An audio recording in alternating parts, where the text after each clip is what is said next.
Oh, hello. I'm Ron Charles. You may know me as the fiction critic for a major American newspaper. Here we are at the end of another fabulous season of illuminating book coverage, and what a year it's been! As Emerson or Hemingway or somebody once said, it was the best of times, it was the worst of times. There were the heartwarming triumphs like Patti Smith winning the National Book Award. And then there were the tragic disappointments. Oh, what might have been. I really cherish this point of the year when I can just sit back alone and reflect on all the novels I've read and consider which ones particularly moved me. As always, I'm excited to present my personal list of the top 1,000 best books of the year, many of which I've read.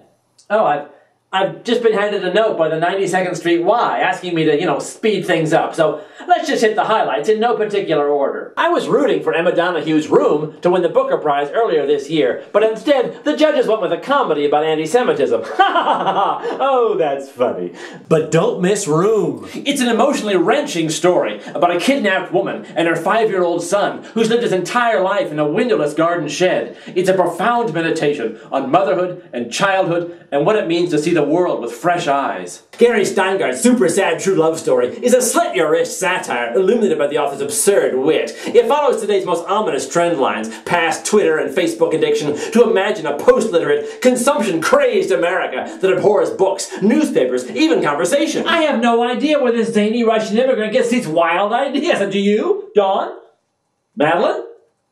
Normally I wouldn't even mention a novel that came out way back in February, because we all know, a book only stays fresh for about 3 weeks. But Shadow Tag by Louise Erdrich is a tense little masterpiece of marital strife, inspired by her relationship with Michael Doris. It transforms her own wrenching experience into a captivating work of fiction about the tragedy of spoiled love. Even if you don't know the difference between a Liquidity Crunch and Captain Crunch, Adam Hanslett's elegantly written Union Atlantic illuminates the financial and moral calamity of our young 21st century. This novel about the collapse of the nation's third largest bank conjures up the alchemy of modern finance. But the real drama takes place far from the world's markets, when a feisty old history teacher, who may be losing her mind, befriends a high school senior who's just trying to figure out who he is.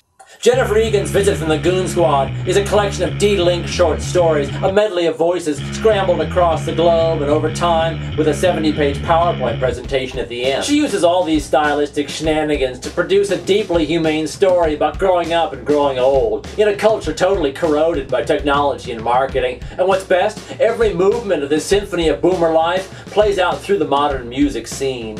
Well, that's it for this episode. Thanks for making this year so fast, fun, and totally hip. Until next year, I'm Ron Charles, your totally hip video book reviewer.